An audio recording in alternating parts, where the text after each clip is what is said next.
Did ancient Israelites build America's burial mounds?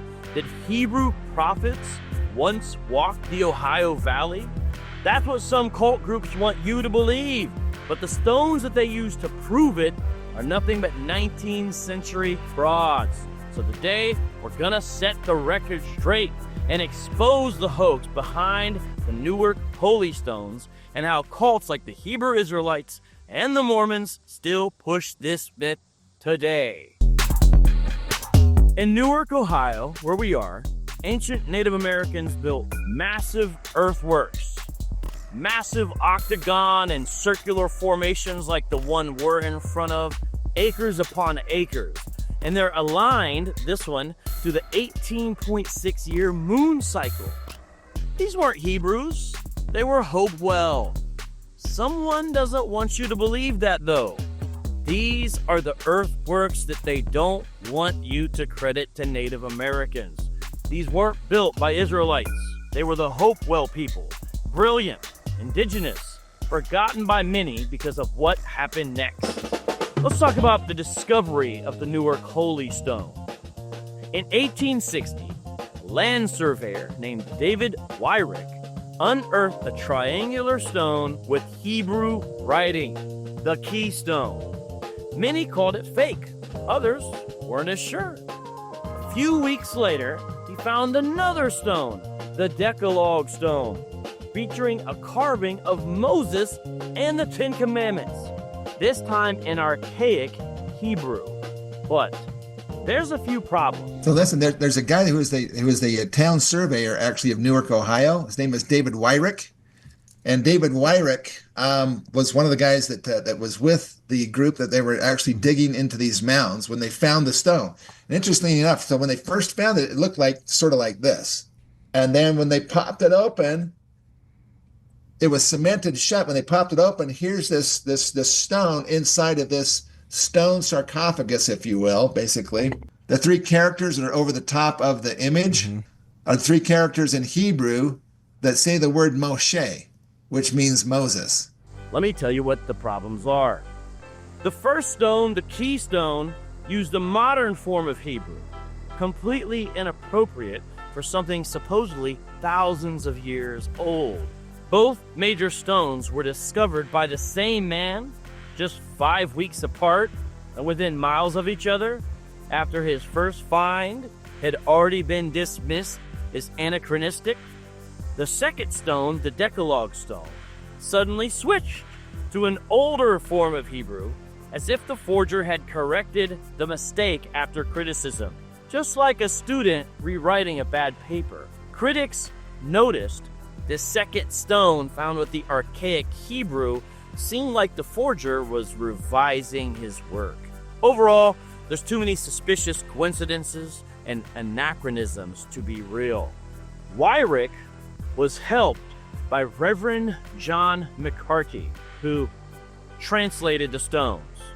But McCarty's bishop had predicted in 1839 that proof of the Israelites in America would be found in artifacts. This is likely staged archaeology. Historians like Lepper and Gill argue that this wasn't discovery, this was stagecraft. The Newark Holy Stones supported a bigger lie at the time called the Moundbuilder Myth. What is this lie? It's that Native Americans were too primitive. People said that these mounds could not have been built by Native Americans, so instead they must have been built by Egyptians, even a lost white race, or transplanted Israelites. But this idea erases indigenous genius, and it justified land theft and colonization, basically saying, well, this land wasn't theirs, they stole it. So it erases native brilliance and inserts historical fantasy. In 2013, the History Channel's America Unearthed show revived the hoax, linking the stones to the Ark. Real scholars reject this nonsense. Once again, fake history got a platform. Here's an example of an actual historical book on this. The History Channel show America Unearthed suggested that the Decalogue stone proved Israelites brought the Ark of the Covenant to Ohio. The Johnson Humrick House Museum, where the stones are housed today, completely rejects this sensationalism. One West Hebrew Israelite groups use the America Unearthed footage as evidence. Hebrew Israelites also use footage from Glenn Beck to bolster this myth. Beck is Mormon, part of another cult using the same hoax. This serves as a powerful example of how cultic messaging propagates pseudo-history from even contradictory sources. This isn't just a fringe YouTube rumor, although it should be. In a recent IUIC video, they literally quote these sources, saying the Ten Commandments are found in Ohio. Wait, IUIC's quoting Glenn Beck? GMS is quoting Glenn Beck? Let's be clear who Glenn Beck is and why it matters. The twist is, as I mentioned, he's a Latter-day Saint, a Mormon. He's a member of the Church of Jesus Christ of Latter-day Saints, which teaches from the Book of Mormon that Israelites sailed to America and became the ancestors of Native Americans, like the Lamanites. So Hebrew Israelites are quoting a Mormon to prove their version of the same myth. When two groups with totally different theologies lean on the same fake artifact, that should tell you something. Different cults, same fraud. IUIC, GMS, LDS, they claim the stones prove Israelites were here.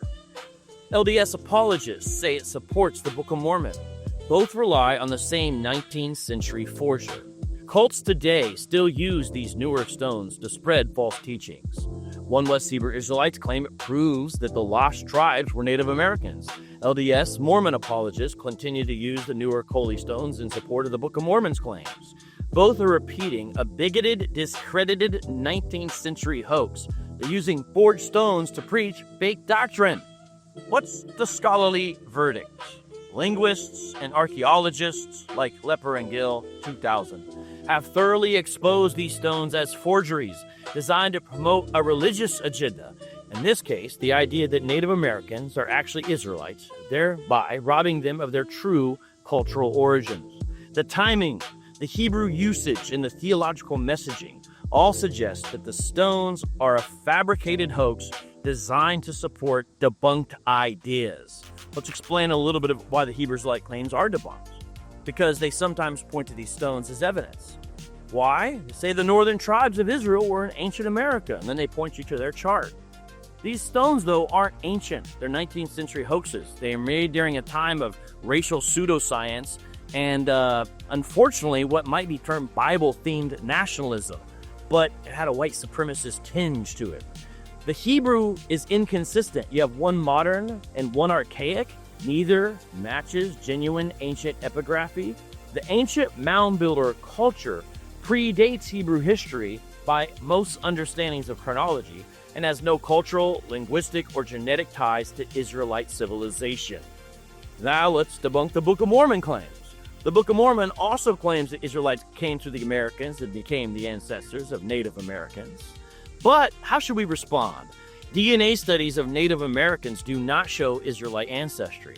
The Book of Mormon's geography and language claims are unsupported by archaeology. These stones were part of a larger effort to invent artifacts to fit a false narrative.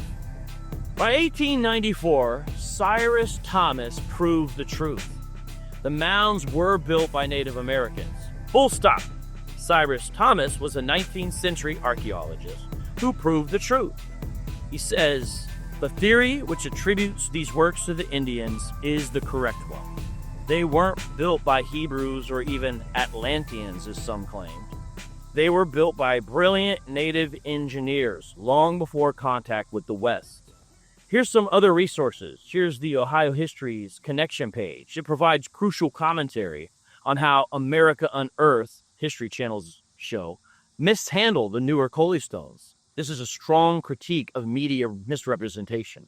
There's also a magazine here, The Skeptical Inquirer. This article offers strong support for debunking pseudo-history and archaeological hoaxes like these stones.